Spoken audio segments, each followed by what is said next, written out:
Hoje a gente está aqui com o professor, doutor Thiago Matias. Obrigada, Thiago, pela participação. Obrigado, Muito obrigada. O Thiago ele é doutor e especialista em comportamento e motivação humana, pesquisador e professor universitário, autor de mais de 90 artigos publicados, autor de 3 livros, professor em países como Espanha e Inglaterra, chiquérrimo, líder do grupo de pesquisa em motivação e movimento humano, Motos, da Universidade Federal de Santa Catarina, e ele é maluco por esportes, raquetes, crossfiteiro e se diz cozinheiro. Obrigada, Thiago, bem-vindo. E pai do Noah. É uma coisa super importante. Maravilhoso, né? E tem mais coisa, né? Porque é também professor na pós-graduação em psiquiatria nutricional e do estilo de vida. Como que você chegou aqui nesse tema, né? Conta pra gente um pouquinho. Obrigado por me receberem. Prazer estar aqui. É bom estar com pessoas que a gente gosta. Porque a gente está aqui nesse ambiente assim, né? Formal de podcast, mas nós somos amigos, então, assim, obrigado de verdade, é um privilégio poder estar na pós, como na condição de professor e, né, poder ser ouvido e incluir um assunto, né, na saúde, né, falar de comportamento humano na saúde, então isso é muito importante. A minha trajetória nesse assunto, ela é... Desculpa, vou tomar uma aguinha. Nem começou, já estou tomando água. Eu, em algum momento da minha vida, eu tenho esse histórico como atleta, né? A minha infância, adolescência, né? E início da vida adulta ali teve uma participação formativa com esportes. Então, eu experimentei isso no meu dia a dia. E quando eu passei a fazer meu curso de graduação, que é em Educação Física, a minha formação inicial em Educação Física, eu passei por um processo de afastamento dos esportes, porque eu percebi que eu não era tão bom. E aí, felizmente, eu decidi estudar. E aí, o esporte, o esporte formativo, né? Ele é uma atividade compulsória. Por mais divertido que seja, né? É diferente de eu hoje jogar tênis, né? Ou a gente jogar tênis, que a gente pode escolher, por exemplo, não ir. Uhum. O esporte, você tem que ir doente. Se comprometer, né? Tem uma atividade compulsória. E as pessoas, quando estão sujeitas a algo que é compulsório, que é coercivo, mesmo sendo legal, eu adorava jogar, adorava treinar, adorava meus amigos, adorava viajar, participar de competição, mas ainda assim existe um compromisso e um grau de pressão, de obrigação. E aí o que aconteceu comigo é que nesse meu afastamento do esporte, eu decidi ir para o outro lado da curva. Eu falei, eu não quero mais saber de nada. Eu quero tomar cerveja, comer, estudar. E, literalmente, então eu passei por um período de ressaca mesmo com relação à minha... Então, nós experimentamos muito isso, assim. A gente consegue suportar, resistir pressões, mas se a gente tem uma oportunidade de se afastar, a gente vai se afastar e se afastar muito disso. Isso é muito importante. Então, de alguma forma, eu não tinha consciência disso na época, né? Mas, de alguma forma, isso passou pela minha vida. Quando eu fui trabalhar e lidar com saúde... né, ainda na graduação ali, né, com exercício, eu percebi que essas mesmas pressões eram introjetadas nas pessoas, eram transferidas para as pessoas. E nós vendemos para as pessoas uma ideia de que ela vai resolver problemas da vida dela com rotinas ali de exercício e eu comecei a perceber que as pessoas se sentiam pressionadas, culpadas. No meu caso particular, eu vivenciei um trabalho de exercício na empresa, que o exercício era no meio do intervalo do trabalhador, aí a pessoa tinha que fazer uma pausa, tinha 15 minutos de intervalo, no 15 minutos tinha que se exercitar, não conseguia comer, não conseguia ir no banheiro, de alguma forma aquilo ali me gerou muita estranheza, eu me afastei e aí eu realmente fui estudar. Isso eu tinha lá 18 anos, né? 19 anos. Então, a minha trajetória é isso. E eu percebi nessa caminhada que a gente, ao mesmo tempo que a gente sabe muito, isso é muito legal, né? A gente avançou muito. Por exemplo, a gente está discutindo aqui uma área, né? Psiquiatria nutricional. Então, olha o nível de sofisticação que a nossa ciência chegou, né, a entender que existe uma relação, né, íntima ali entre os atributos do sistema digestivo e digestório com aspectos do sistema cognitivo, por exemplo, né, e afeto. Então a gente avançou muito tecnicamente, isso é ótimo. Mas ao mesmo tempo que a gente avançou tecnicamente, a gente se afastou um pouquinho de entender o que que são as pessoas, como é que elas se mobilizam, o que elas gostam, quais são os seus interesses. Então, é meio maluco, assim. Acho que as áreas da saúde, de maneira geral, precisavam ou precisam se apropriar mais desses assuntos que são ligados ao comportamento. Entender mais de gente. Você diria também que pode ser algo do tipo separar um pouco o que do como? Porque uma coisa que sempre falam quando a gente vai falar sobre medicina do estilo de vida, psiquiatria nutricional, enfim, eu já sei que tenho que me alimentar bem. Eu já sei que tenho que fazer atividade física. Nossos pacientes falam isso pra gente, alunos, pessoas da família, enfim. Lá vem você dizer que a gente precisa, né, que eu preciso fazer isso ou aquilo. A questão é, já sabemos, né? Isso dentro de comportamento em saúde é alguma coisa que já é estudada há muito tempo, porque que as pessoas têm a informação do que se deve fazer, mas o como é alguma coisa que tem a ver com o que você está estudando, não é isso que você traz. Perfeito, perfeito. E o como é justamente a junção da pessoa que vai botar em prática aquilo que a gente disse que tem que fazer, a gente como terapeuta que vai criar condições para facilitar esse processo e o ambiente que também importa nessa... Então, assim, exemplos concretos, né? Para a gente não ser muito... A família importa muito no tratamento. Então, a gente tem que tratar a família. Tem que envolver todo mundo que convive com aquele Pode parecer um negócio complexo e até, às vezes, distante. E, às vezes, no âmbito dos exercícios, lá nos nossos pacientes que têm doença pulmonar obstrutiva crônica, tem DPOC. Num determinado momento, o familiar tem que estar lá para treinar junto lá. Fazer o agachamento. Porque, claro, se o paciente vai ter que liderar a sua vida em casa depois, que é a terapia, como é que ele faz sem o suporte ou sem o entendimento da pessoa que vai ser o principal cuidador? Pode parecer coisas assim muito abstratas ou filosóficas ou muito distantes da realidade, mas acho que o nosso papel, ele mudou um pouco, assim, sabe? Enquanto a gente, ao investir muito no o que, né? A gente apostou muito na educação em saúde, que é legal. Educar é fundamental. A gente criou um nível atencional sobre a saúde que nós não tínhamos há 30 anos atrás, né? Assim, a geração do meu pai, dos meus pais, por exemplo, não tinham essa moral no sentido do que comer, se isso, né? Na verdade, comer a gordurinha da carne ali era eticamente necessário. Como que você não vai aproveitar da melhor parte da picanha? Hoje, a gente já tem uma moral, né? Já tem um julgamento, olhos, né? Tudo isso é fruto da educação. Então, legal.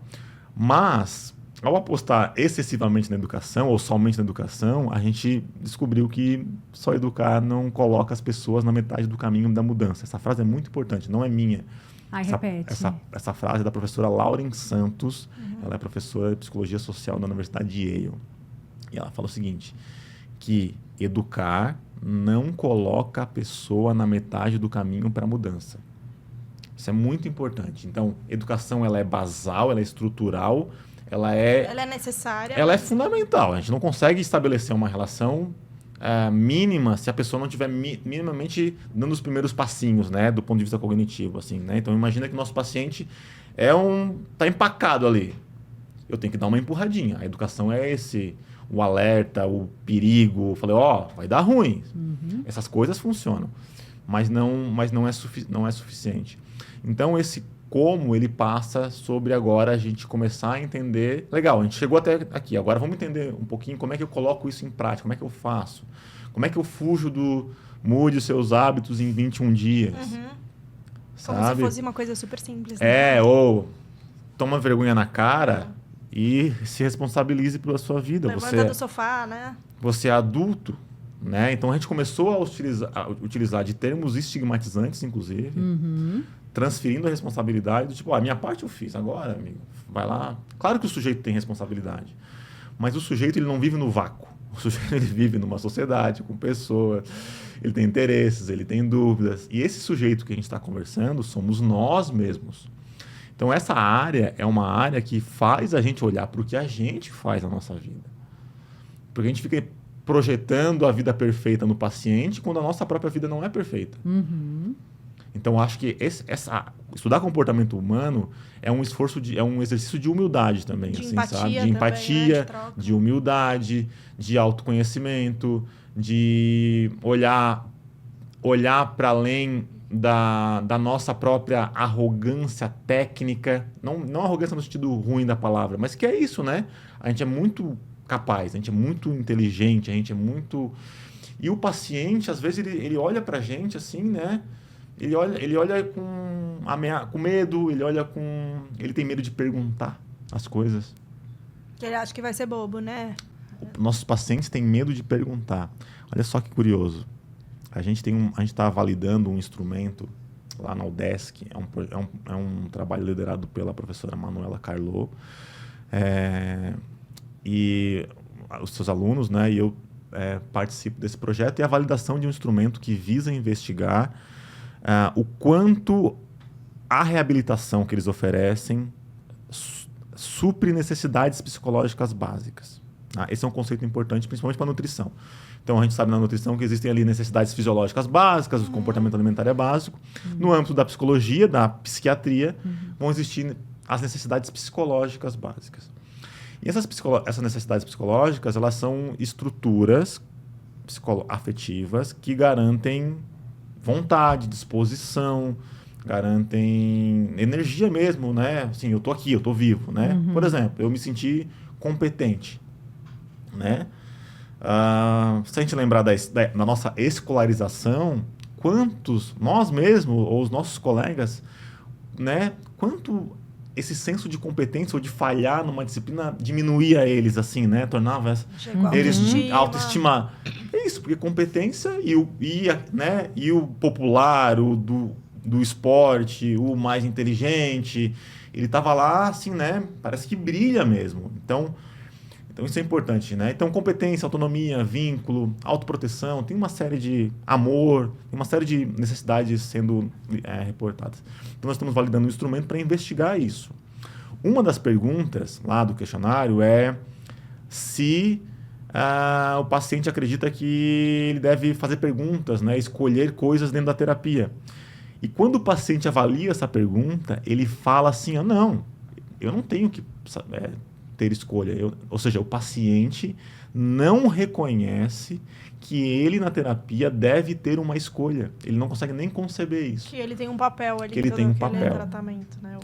Então, são essas pecinhas que a gente vai incluindo e a gente passa a ter mais intenção nisso. Então, se a gente reconhece que escolha é fundamental para aumentar a autonomia do paciente e que na vida real ele vai lidar com escolha, eu começo a incluir escolha na minha terapia.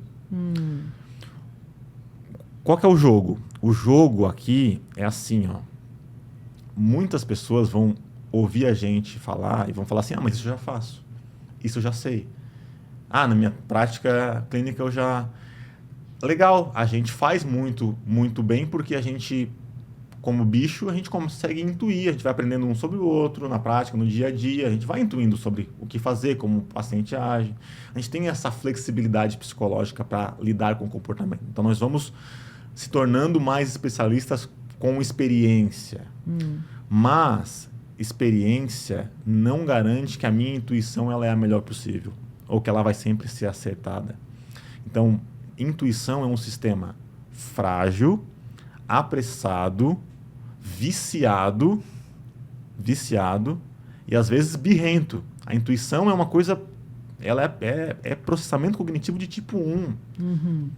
Sabe? E vamos, assim, pensando um pouco nisso tudo que você está falando, na hora que vamos para a prática, né? Tanto quando está ensinando, né, para os alunos da área de medicina, nutrição, enfim, que trabalhem com um paciente, né, na área de saúde, o que você acha que é o maior equívoco que você, né, o que você nem acha, né, você já tem a experiência, o que você encontra como maior equívoco das pessoas quando você está ensinando de como lidar com mudança, com motivação? Legal. Essa é uma ótima pergunta. Primeiro, um equívoco teórico é julgar que o fato de nós sermos muito diferentes na nossa prática social, nós somos muito diferentes, nossas personalidades, que a diferença impede mudança de comportamento. Então, um dos discursos que a gente observa muito na prática clínica é, não, mas os pacientes são muito diferentes. As personalidades são muito diferentes, então se torna impossível atender todas as expectativas. Isso é falso.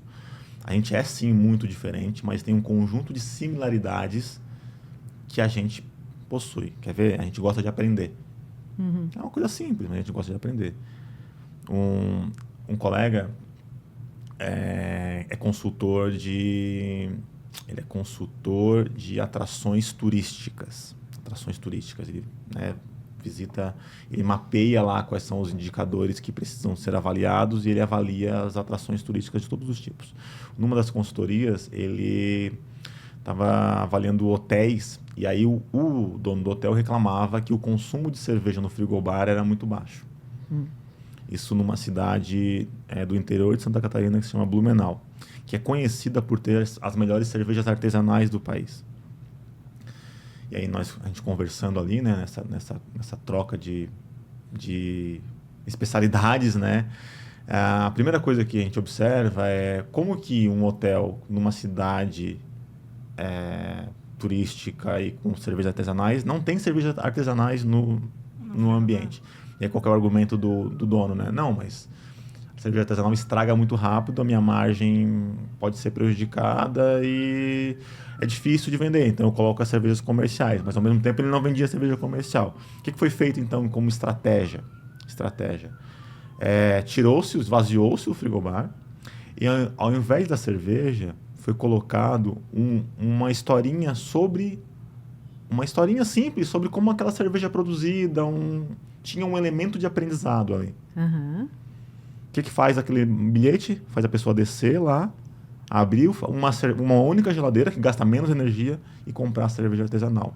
Então, o elemento aprender cria um valor transformativo que faz com que o paciente consuma mais bebida. Então, é isso. Se eu sei que aprender é um valor, a gente pode criar uma estrutura, né? Motivar, né? Posso criar uma estrutura que garanta que haja um processo organizado de aprendizado.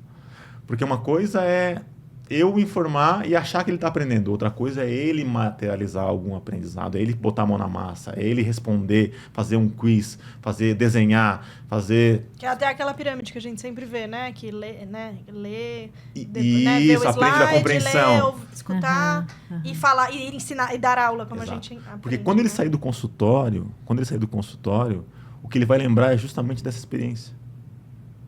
Do que ele botou a mão na massa, do que ele manipulou. Então vem aqui, senta aqui comigo. Pera aqui, olha aqui, imprimi aqui esse negocinho aqui. Desenha aqui para mim uma banana. Então, isso é banana. Sabe? Mas é isso. Se eu sei o princípio, eu começo a pensar na estratégia. Se o princípio não está em mente, se eu não conheço esses princípios, dei um exemplo, né? Eu vou na correria, no dia a dia, eu dar a informação, eu vou passar, e o paciente vai sendo atropelado nesse universo. Então, nós estamos nos equívocos, né? Isso, os equívocos da prática clínica.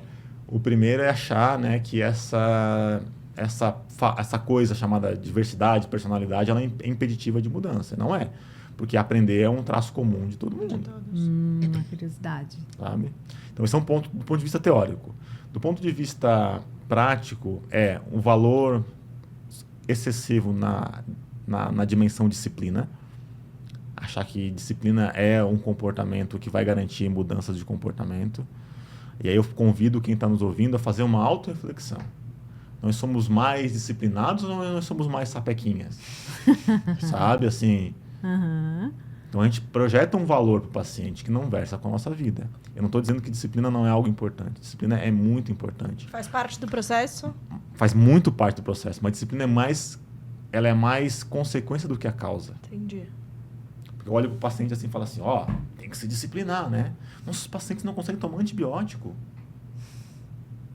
Você imagina uma dieta. Imagina treinar, exercício. Imagina higiene do sono, fazer né? higiene do sono, com um celular que nos fica ali. Então, eu acho que nós temos que, tipo assim, sabe? Vamos com calma nesse discurso, porque e olhar mais para a gente, né? Para nossas próprias sapequices, porque as pessoas não são tão disciplinadas como a gente espera. E a disciplina, ela vai ser o maior o maior nível de comportamento. Então, a pessoa disciplinada, ela é muito top. Mas é um processo de longo prazo. De longo prazo. E essas coisas, tipo, mude hábito em 21 dias. Isso não faz o menor sentido, né? Primeiro, porque os comportamentos, eles têm tamanhos e valores cognitivos e custos cognitivos diferentes. Então, vamos lá. Para a gente... para deixar vocês perguntarem, desculpa, tá? Imagina. Desculpa. Todo comportamento tem um custo cognitivo. Imagina que tem um banco na nossa cabeça. Esse banco, ele é um banco emocional. Uhum. Tudo que eu vou fazer na minha vida, eu vou sacar dinheiro desse banco. Escovar o dente tem um custo cognitivo, mas ele é baixo. Tá? Então, esse é um ponto bem importante que a gente desconsidera. Qual é o custo das coisas? Nossa, excepcional. Mas o custo cognitivo de tomar banho para um adolescente pode ser altíssimo. Quando o banho interfere numa dinâmica que ele está... Então, olha como é que os pais agem. Os pais agem assim, ó. Tem que tomar banho. E aí o filho está lá jogando, por exemplo. Os pais precisam entender que jogo online não pausa. Não tem pausa.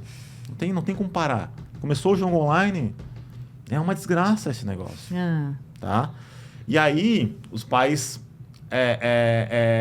vão lutar com isso, né? Porque o pai, ao saber que banho é um comportamento de higiene básico e que é inadmissível, né, não tomar banho, os pais vão introjetar acabou, agora é banho, desliga, enfim.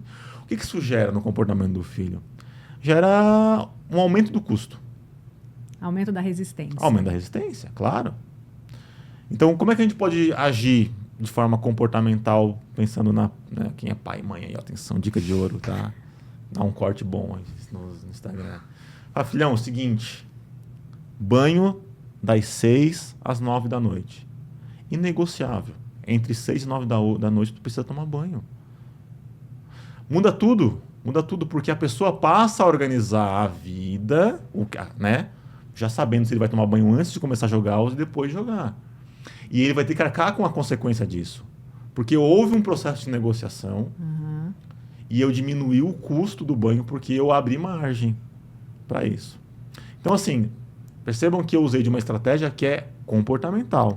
Eu dei autonomia para uma coisa que tem muito custo.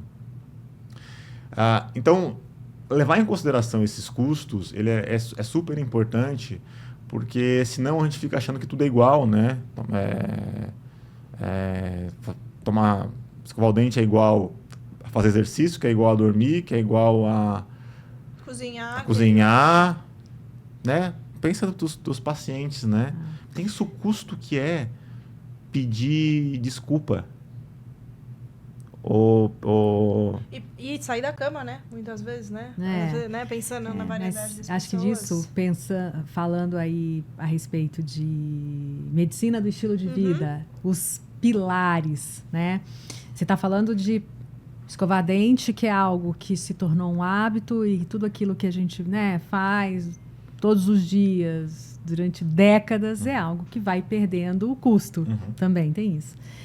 Mas, em relação a pilares, também tem diferença entre as pessoas de qual pilar é mais fácil ou mais difícil para elas. Então, existe a individualidade de sabemos que precisa fazer atividade física, se alimentar melhor, dormir sem o celular. Mas, para cada pessoa, né, e pensando nesse custo, aí a pergunta. Diante disso, e com esse conhecimento que você tem, você considera, ou já tem, né, estudos que veem assim, é melhor que a pessoa comece pelo mais caro, pelo mais barato, ou isso também depende do perfil de pessoa, né? Para aquilo que é mais difícil, para aquilo que é mais fácil? Ótimo.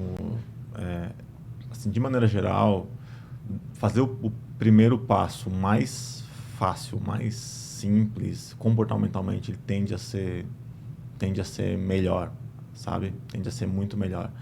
Porque o risco que a gente corre ao aumentar demais o custo é gerar o afastamento, é aumentar o afastamento da pessoa com o comportamento. Então, vamos pegar o exercício como exemplo. Tem evidências mostrando que a pessoa que não é praticante, olha só que curioso, né? A pessoa que não é praticante avalia, ao ser perguntada, avalia que exercícios em grupo é algo ruim. Só que a gente sabe que o exercício de grupo é muito bom. Sim. Porque essa pessoa busca lá, no chat GPT da cabeça dela, as experiências, educação física, como é que ela era boa, era ruim. E quando ela vai colocar para fora, ela nunca fez, ela tem que se exercitar agora, ela vai falar, não, exercício em grupo, meu Deus! Só que a gente sabe que o exercício em grupo é melhor para manutenção, né? Para adesão. Para adesão. Né? Uhum. Então, eu colocar uma pessoa com esse perfil num exercício em grupo, eu corro o risco de criar uma crise tão grande ao ponto de ela se afastar cada vez mais desse... E é isso mesmo, é exponencial. A resistência é um processo... Que se retroalimenta. O Kahneman mostrou isso, né? Prejuízo é exponencial. Ganhou um Nobel com isso, né? Então, assim, se a gente recompensar aqui com R$10 é uma coisa, mas se perder R$10 é uma coisa completamente diferente. Sabe? É uma crise. Por isso que as bets estão aí, né? O que a bet quer fazer? A bet quer fazer você jogar R$2, não é 1.000. Porque se você jogar 2, você entra numa cascata de necessidade de recuperar. Então, tudo que afasta, por isso que o primeiro passo é mais... Começar pelo que é mais simples para aquela pessoa. O primeiro passo é importante. O primeiro passo, ele deveria garantir algumas necessidades do nosso cérebro. Vou colocar o cérebro porque vende mais, tá? O cérebro vende mais na internet, é mais instagramável, né? Neurociência tá hypado, então faz o cérebro. Nosso cérebro gosta de novidade. Novidade.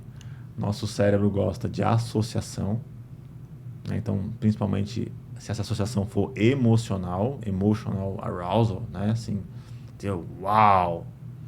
Nosso cérebro gosta de repetição, né? E gosta de emoção. Então, se eu olhar para os atributos das necessidades, das funções abstratas do sistema cognitivo, eu vou encontrar esses 4 elementos, tá? Então, pode ser fácil, né? Pode ser simples, mas se tiver alguma dessas coisinhas, vai ser melhor ainda, né? Vai ser melhor ainda. Vamos pensar de novo. Porque, às vezes, a regulação emocional pode estar em fazer o seu primeiro omelete, sabe? A sua primeira crepioca. Às vezes está aí, né? Ou, no meu caso, é cozinhar com meu filho. Colocar ele ali, ver ele transformar. Então, eu desloco o senso alimentar para outra pessoa, né? Então, pode ser que tenha uma tarefinha. Falou, a tarefa não é você comer. A tarefa é você alimentar alguém. E aí tu vai me contar depois como é que foi. Então, perceba que eu estou criando uma estratégia. Eu não estou focando o comportamento alimentar no sujeito, eu estou focando na família. Tem filho? Tenho. Legal, ó, tu tem uma tarefinha, acabou aqui, tá? Hoje, janta. Vamos combinar aqui o que você vai fazer de janta. O que tu sabe fazer? Não sei fazer nada. Sabe o que foi quebrar um ovo? Vamos olhar aqui juntos, aqui, a internet numa receita. 30 segundos. Ó, o ovo, quebra 2 ovos, bate aqui, mistura. Então, a gente começa a mexer com esses elementos do cérebro, que é associação, repetição, emoção e novidade.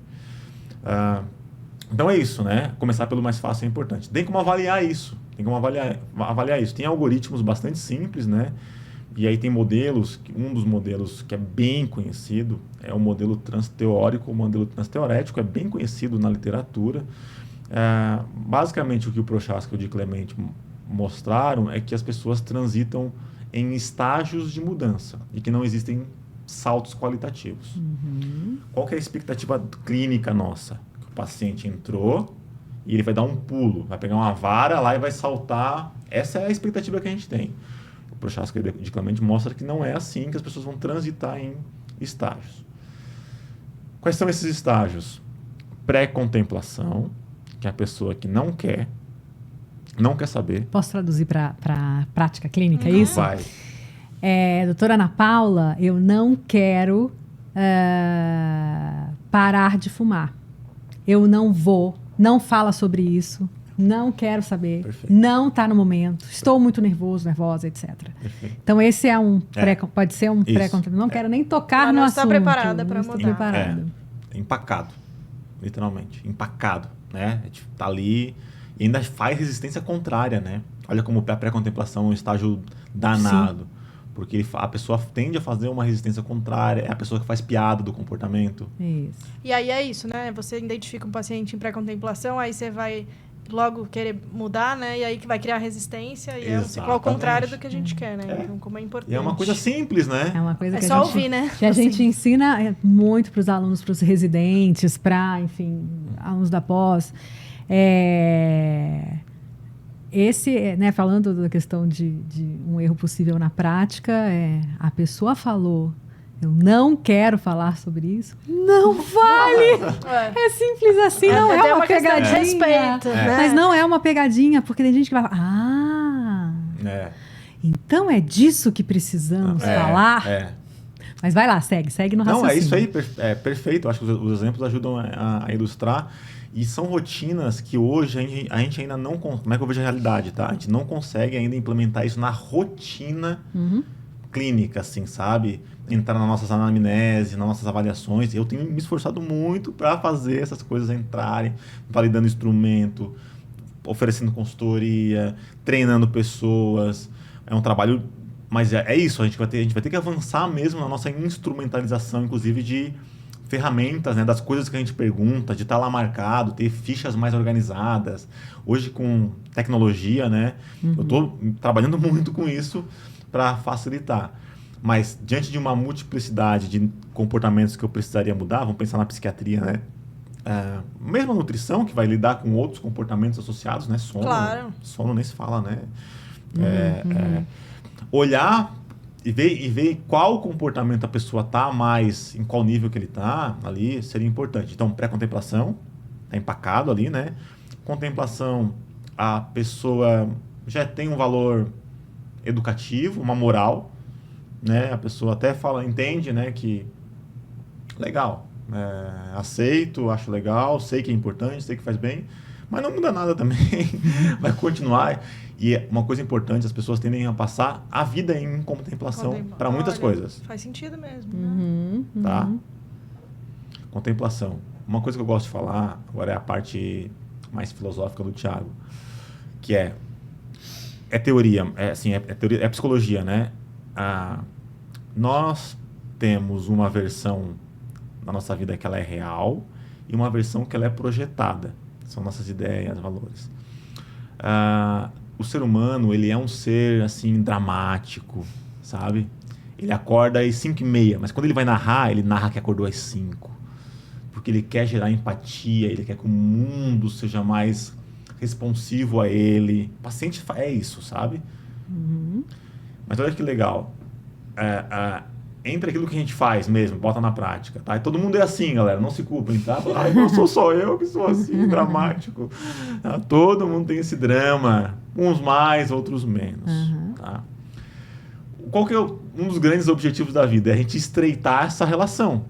É estreitar o que a gente projeta com o que a gente faz. Esse é um objetivo de vida. Porque quanto mais coerente for as duas coisas, menos conflito cognitivo e emocional a gente passa. Porque a gente consegue até enganar o outro, mas a gente não consegue se enganar. Entende? Professor? Vai. Não, porque isso me fez ter uma ideia aqui, você falando sobre custo, sobre temos dinheiro no banco. Quando você vai aproximando as suas atitudes, suas ações, daquilo que você gostaria, né? Isso vai se aproximando mais, você também vai economizando. Exatamente. Não é? Vai ficando mais, enfim, rentabiliza. Rentabiliza, exatamente. Então, rentabilizar. E rentabilizar é difícil quando o assunto é aspectos da psicologia. Bom, você sabe melhor do que eu, né? Rentabilizar é muito difícil. Sacar é facinho. Sacar, numa crise, o saldo Basta ter dinheiro. Basta. Esse é o problema, que às vezes a gente não Não tem, pega emprestar. E aí a gente fica no cheque especial lá, né? Não tem que falar mais isso, né? Os jovens nem sabem o que é cheque.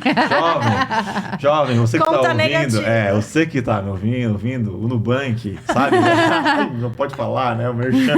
O Nubank, inclusive, se você quiser aqui patrocinar esse quadro aqui, me patrocinar, tamo aí, tá? Eu sou dos bancos tradicionais, ainda lá, pago a minha mensalidade, lá, aquela coisa do Nubank não tem.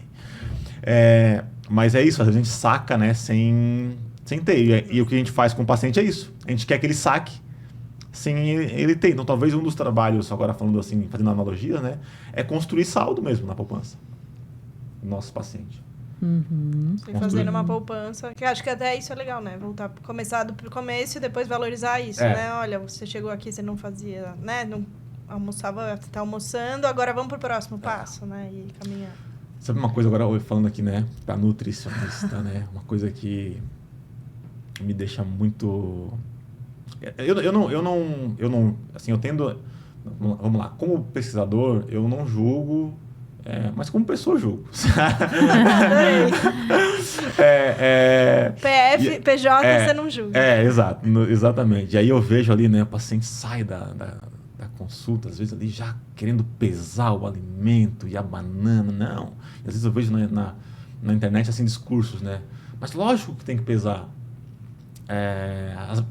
As bananas têm o mesmo tamanho? Como é que o paciente vai saber se... E aí aquilo ali me deixa assim...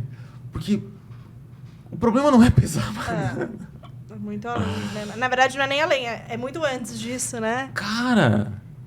O problema é fazer a pessoa comer a banana. Exatamente. Colocar na mala e comer no escritório, porque né? A pessoa, independente se é pequeno ou grande. Porque a pessoa, ela vai pesar um dia, 2 dias, no terceiro dia ela vai querer jogar a balança na parede. Sabe? Com certeza. Sabe, eu peso meu café, por exemplo. Olha só, pode parecer contraditório, mas eu peso meu café. Mas, cara, eu tô numa vida trabalhando para chegar nisso, sabe? Agora eu posso pesar meu café. Eu tenho o direito de pesar meu café. Então, a balança é o comportamento mais sofisticado que permite eu melhorar a minha performance. Então, a balança ela é importante, porque ela aumenta a performance, ela aumenta a qualidade, a padronização do meu café. Então, se eu pensar num atleta, que está ali, né, mas o problema é quando eu pego lá o exemplo do atleta e tento projetar para a vida do meu paciente. Do trabalhador brasileiro, né? Que não tem tempo mal de pegar a banana na geladeira e vai pesar. Como forma de gerar uma heurística sofisticada. A tecnologia é uma heurística, é um atalho para fazer a pessoa acreditar que isso vai resolver o problema dela. E a pessoa aposta tudo na balança. Porque uma das coisas que a gente não quer como ser humano é assumir as próprias fragilidades. Com certeza. A gente não quer. E, de novo, a culpa é do paciente, né? Que ele não pesou, né? Não é nós, que de repente não escutou e viu o melhor caminho para aquela pessoa. Para que a gente não perca a questão, que eu acho que é algo que, né, as pessoas que vão escutar ali, profissionais, querendo saber um pouco mais sobre as fases. Você falou pra gente não perder. Eu não esqueci. Pré-contemplação. Eu sou um péssimo convidado de podcast. Não, senhor, é que sabe muito. Pré-contemplação, contemplação, que... Né, o que você fala aí, né, para retomar, é algo que é onde passamos a maior parte do tempo sonhando o que a gente vai fazer, planejando, comprando. Os pacientes falam assim, eu já passei na frente da academia, sei lá, se for a academia que ele estava colocando. Eu comprei o tênis. Né? Eu comprei o tênis, enfim, comprou todo o material. E ficou nisso, né? Vai lá, segue. Preparação é quando o paciente aí já venceu uma grande barreira, né? A preparação, ele já realmente está começando a dar os primeiros passos, ele já considera, ele já faz algumas coisas, pequenas ações, vai uma vez por semana, ou vai uma vez por mês na academia, ou... Ali, esse é um ponto legal, assim, tá? O que a gente tem que considerar? Na preparação, tá, galera? Nossos pacientes tendem a vir pela dor. Pessoas que vêm pela dor, vêm na pré-contemplação. Esse é um ponto importante, tá? Nosso paciente, ele é jogado lá. Infartou, não morreu, tá no lucro. O médico, a esposa, a mãe mandou, né? Vai lá, ele vai, porque daí o medo é o pior, o medo é o grande gatilho motivacional para tudo, galera, assim, sabe? Medo da morte, medo de morrer, de perder ali. Até o mais destemido dos seres Tem tanto que a gente, enquanto sociedade, fica trabalhando, fazendo ciência para fazer as pessoas viverem mais e serem mais felizes. A ciência trabalha para isso. Se a gente estiver bem atento, a ciência trabalha para fazer as pessoas viverem mais e serem mais felizes. Através da beleza, através de medicamento. Então a gente está em busca disso, porque a gente entendeu que esse é um valor dessa humanidade. E a gente vende isso para os nossos pacientes. Vida, longevidade e beleza. Né? Beleza no seu sentido mais amplo da palavra. E aí, os nossos pacientes, eles pulam, né? Eles chegam... Então, se a gente tem um paciente já em preparação, aí é o melhor dos mundos. Então, por isso que identificar é importante. Saber que vão ter, de fato, perfis. Porque o paciente em preparação, ele já deu os primeiros passos, ele já saiu da inércia, ele já está preparado, ele já pode ter um papo mais cabeça, assim, um papo mais... Ele já fez o primeiro passo do AA, que é eu tenho um problema com tal situação. É isso mesmo. E aí, no reconhecimento de eu preciso, é importante, eu preciso, já dei alguns primeiros passos. Tá. Então, a preparação é isso, mas também é uma fase de pré-adoção. A pessoa não adota o comportamento de saúde, tem que lembrar disso. Isso é pré-adoção. Tá? No pós-adoção, vão ter duas fases, que é a ação, o paciente está ali, né, fazendo, e aí lá na pós, eu ensino justamente isso. Eu mostro como usar esse algoritmo de perguntas sim e não para identificar. Tá? Então, quem tiver curioso, quer saber mais, existe uma pós-graduação maravilhosa. O Merchan faz parte. E eu fiquei daí curiosa, que eu acho que o desafio, claro que lá no começo a pré-contemplação é desafiador, mas acho que o que muito acontece que a gente vê na prática é a pessoa está em ação, ela está praticando ali, só que ela volta, né? A tendência é sempre mudar ela pode voltar ao comportamento inicial. Se você tem alguma... Eu sei que é difícil, é um processo, mas de repente uma estratégia ou exemplo que você vai dar ação para... Eu esqueci o nome do próximo. Para quando vira um hábito. Manutenção. Para manutenção, né? Porque é muito fácil ir dar ação e de repente voltar para o hábito antigo, assim. Bom, primeiro tem que encarar essas pessoas em ação e manutenção como diferentes mesmo. E aí, vamos lá de novo. Primeiro, quem está na pós-adoção é diferente. Esse é o ponto. Quem está na ação e na manutenção é muito diferente. Tem muita diferença da pessoa que está em manutenção para a pessoa que está em ação. Tá? A pessoa que está em manutenção é outra liga. Já assim. se tornou o estilo de vida. Olha uma coisa que a gente faz lá, né? Processos de implementação do que a gente está conversando aqui. Lá a professora Manuela, nos seus alunos do estágio, quando o aluno chega no estágio, que pega o paciente lá, né? Porque o estágio é um tempo... Quem ensina a rotina do estágio é o paciente. O paciente é faixa preta de estágio. Ele está lá há 10 anos, o estagiário chegou agora. Quem que sabe mais, o paciente ou o aluno? Se você não está atento a isso, você cria uma arrogância tão grande ao ponto de desconsiderar. E aí é muito bonitinho como os pacientes eles são idosos, né? E eles são muito fofos, assim. E eles que dizem como é o tratamento. A rotina, como é que eles querem ser, como é que é o protocolo, o que faz, como aquece, como faz o exercício. E aí o aluno fica lá mesmo. Então é uma inversão completa, porque eu sei que esse paciente está em manutenção. Eu sei que ele está em manutenção. Mas pensando em estratégia, a pessoa que já deu os primeiros passos, ela tem condição de saber claramente, eu falei próximo demais, ela tem condição de saber o que ela não quer fazer, que é aquilo que a gente conversou.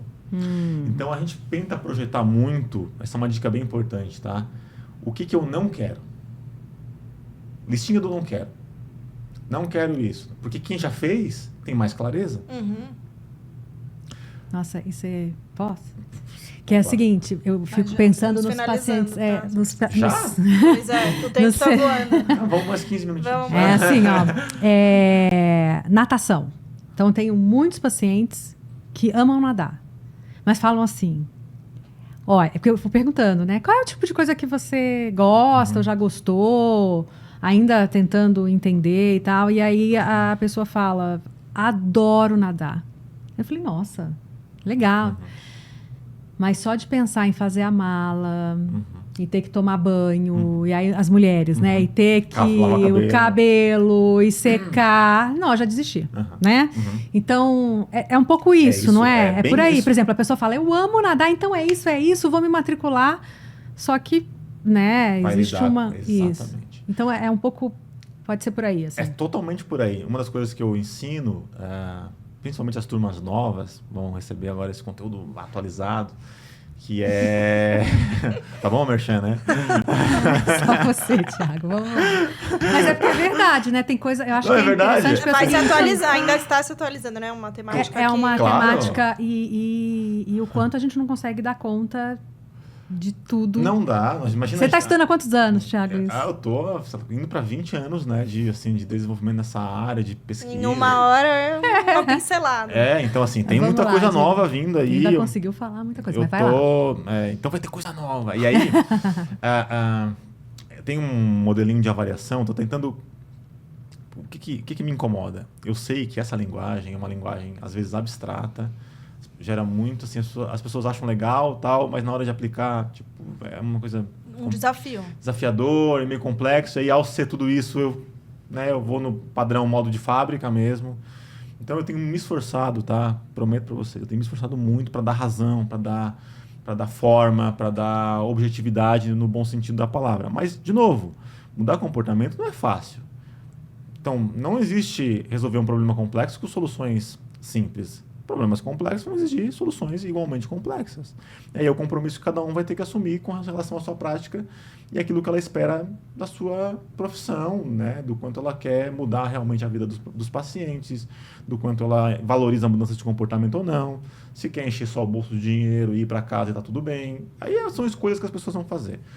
Então, mas eu faço essa mediação. E aí agora as turmas novas vão receber um novo bloco de conteúdo, que é um conteúdo mais prático mesmo, assim.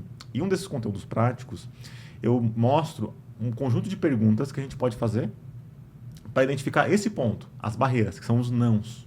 Um questionário mesmo. É uma perguntinha aberta, porque eu posso ser criativo também. Eu vou dar sugestões, mas eu posso ter questionários padronizados, mas eu nem acho que seja essa a primeira opção. Qual é o passo mais simples? O passo mais simples é a gente fazer algumas perguntas, né?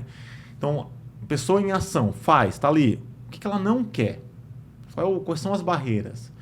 Porque se eu identifico a barreira, eu, clínico, eu tenho que saber se aquela barreira ela deve ser valorizada ou não. Porque tem coisa... Que são crenças só, né? Que são crenças ou não, ou tem coisa que não tem jeito, ela vai ter que mudar em algum momento. Tu não gosta agora, mas eu vou te pegar, em algum momento eu vou encontrar isso aqui. Acho que é o famoso, talvez, aqui que ela pode... A Fernanda, que é... Eu não como verdura, legume e fruta de jeito nenhum. Exato. Ou um paciente que tem diabetes e come todo dia, sei lá, né? Sorvete à tarde em jejum.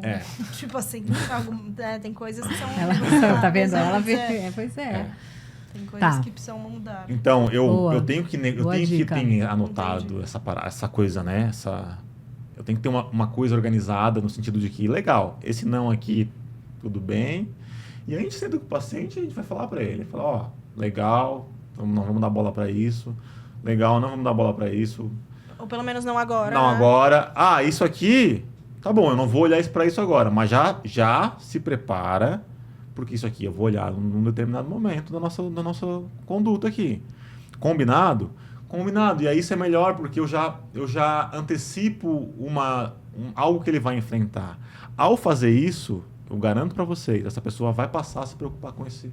Você vai alugar vai plantar uma sementinha. Vai plantar uma sementinha na casa E olha que interessante, né? Em época de inteligência artificial, acho que esse é o grande diferencial aqui, né? Porque a gente vai ouvir o paciente, mas aí também a gente vem com toda a nossa experiência para saber o que precisa ser mudado e o que tudo bem ser deixado no escanteio agora, né? Claro, esse é o nosso papel. Pedagogia, nós estamos falando aqui de pedagogia, tá? Que é como. Como é pedagogia? Não é só um atributo do professor.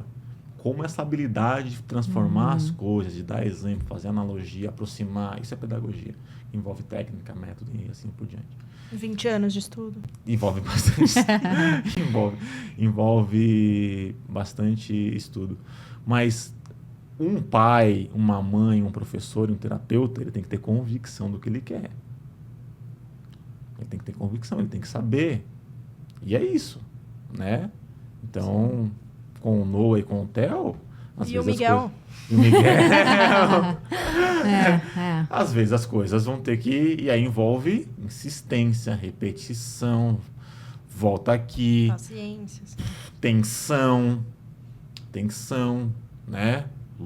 Loucura, crise, volta, acolhe. Não, vem cá.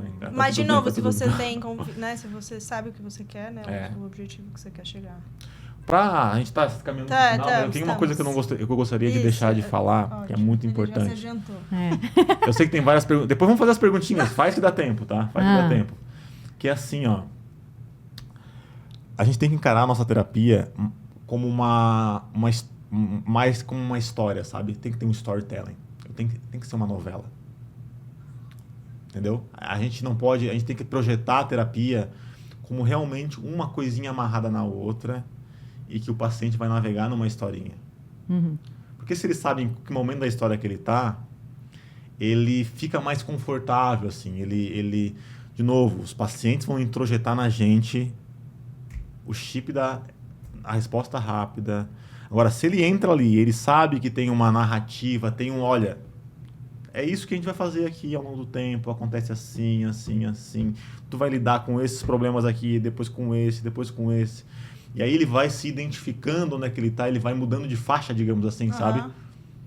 Que é inclusive uma estratégia que eu ensino. Ou mudando, né? de faixa ou de fase em videogame. Ou de fase, ele vai ganhando, né? Ele vai ganhando armas, vai ganhando, né, avatares, ele vai ganhando. E as pessoas podem criar mesmo, podem criar esses artifícios mesmo. Né? Chegar ali e entregar um brinde, um negócio. Tá aqui, ó. Você agora virou meu monitor. Sabe? Você agora vai... Então tem assim, a gente pode daí... Essa é a parte sofisticada. O problema é que se eu não sei a teoria por trás, só essa sofisticação, porque a gente pode pegar na internet e buscar lá 10 formas de... Vai encontrar tudo isso. Uhum. Brinde, faixa. Mas se eu não tenho... Se eu não sei o que está por trás, o que sustenta, isso pode ser um castelinho de cartas, assim, de areia. Pode ser um pouco frágil. E a gente pode cair aí em algumas armadilhas. Então, por isso que entender, né, estudar um pouquinho ajuda. Muito bom. Quer fazer você a pergunta? Não, qual pergunta? A Nossa última? Já vamos... Tinha outras aí no teu celular, Não, mas né? acho que a gente foi perguntando. Se mudar de hábito é fácil, qual é o principal obstáculos. A gente foi perguntando de outros jeitos. Mas que é o seguinte, a gente agora, nós combinamos... Eu e Fernanda, que vamos sempre no final, né? Chegando ao final, a gente vai fazer uma pergunta que a gente acha que, enfim, pode trazer ajudar muito as pessoas que estão escutando. E a pergunta é a seguinte: desde que você está estudando tudo isso, há 20 anos ou mais, né? Acho que vem, pelo que você fala, tem até algumas coisas que vêm de antes. Qual foi a grande mudança na sua vida que estudar esse tema te trouxe? Tá. Deixa eu responder essa pergunta fazendo uma pergunta para vocês. Porque vocês também são estudiosas, eu já vou responder, mas vocês também são estudiosas do assunto. Vocês estudando, ouvindo, se apropriando disso, o que vocês acham que isso impacta na vida e na atividade profissional de vocês? Assim, o que vocês... Do meu próprio tema ou do seu tema? Do meu tema. Da assim. mudança de comportamento. Da mudança de comportamento. comportamento. Como é que vocês recebem, né? Vocês como interlocutores, né? Porque a gente está falando com interlocutores profissionais de saúde, como vocês são. Né? Vai. Para mim, organiza algo que eu faço na prática. Como é um tema que, desde a época do meu mestrado, eu já fui fazer uma matéria que era comportamento em saúde. Né? Eu já tinha uma curiosidade desde que eu me formei, assim, como que as pessoas mudam hábito. Então, eu diria que, como tem muitas coisas que às vezes são intuitivas, porque tem os aspectos de estudar, mas tem, assim, nossa, eu estou fazendo isso e tinha esse nome, porque por mais que a gente estude, a gente não tem, né? Tem sempre uma coisa nova, ou tem mais coisas, ou olhares diferentes. Eu diria para você que isso, te ouvir aqui, e em todas as aulas que eu já assisti suas, que eu sempre aprendo alguma coisa, às vezes escutando de novo eu falo, isso aqui, peraí, isso aqui. Retroalimenta. Mas organizar a minha prática. Tem um caminho aqui, é isso, e isso tem sabe? Então, me ajuda a organizar a minha prática. E aí, quando eu vou pensando na minha vida pessoal, né? Aquele negócio, eu tô nessa fase. Tem coisa quando eu vou pensando na minha, sabe? Nisso aí eu voltei lá para contemplação, tô precisando. Essa para mim foi uma das coisas que mais marcou, inclusive. A questão de, olha como ficamos em contemplação. Levantou a bandeirinha, né? Isso. Legal. Para mim, olha como a gente é complementar. Para mim, na verdade, ajudou a desorganizar, porque eu sou muito, assim, sistemática no sentido de... Então, isso ajuda a desorganizar a minha prática, de não ter uma anamnese tão fechada para escutar aquele paciente e deixar ele guiar para onde a gente vai, e com isso eu trazer minhas recomendações, sabe? Legal. E aí, até eu sempre pergunto, por exemplo, que nem eu falei, se é a mãe ou o marido que marcou para a esposa, sabe assim? Quando eu sei que a outra pessoa que marcou a consulta, eu sempre pergunto, o que você achou dessa consulta que a outra pessoa marcou para você? Porque ali você já sabe, né? Se a pessoa vai, né? Não, eu tô brava, não gostei, eu achei super legal porque eu estou precisando, enfim. Então, um pouco isso, para eu deixar mais o paciente levar um pouco, e com isso eu vou costurando a consulta. E na minha vida pessoal, eu tenho um grande desafio na consistência com a atividade física. É meu pilar do estilo de vida que é mais difícil para mim. Então, coisas simples, tipo, um dos desafios era se trocar. Putz, que preguiça. Só de eu ter que pensar, tem que pôr a roupa, né? Então, dá um jeito de repente, já deixar no carro a roupa, sabe? Coisas simples que era um bloqueio para mim, para me facilitar no estilo de vida, assim, enfim. Nossa, eu acho que eu fiz bem em perguntar, porque eu tenho uma coisa que é falar muitas vezes nesses momentos, e ouvir pouco, talvez. Eu acho que isso é um problema comportamental. Claro, né? Eu tô aqui como convidado do podcast, enfim, tá tudo mas tá, também tá é da profissão, né? Professor. Mas talvez, isso. Talvez isso. Mas estou tentando aplicar um pouco do que eu estou aqui falando, né? E também ouvir é importante porque as duas... Organização, né? Então, organizar as coisas que a gente às vezes já faz mesmo, né? E criar um sistema e retroalimentar crenças que a gente já possui, que valoriza e acredita. Eu vou passar a usar mais isso na minha fala, né? Que acho que esse conteúdo é um conteúdo que ajuda na organização. Com certeza. Na organização, no sentido de organizar as nossas intuições, organizar nossas crenças, organizar e aí procedimentos no final da cadeia. E talvez, eu acho que isso é uma coisa que acontece muito, é uma percepção que eu tinha, assim, que é desconstruir um pouco essa formação técnica. Meio quase professor-aluno, né? Em algumas consultas que você vai, né? Fica esse formato de a pessoa tá lá só para ouvir e aprender. Né?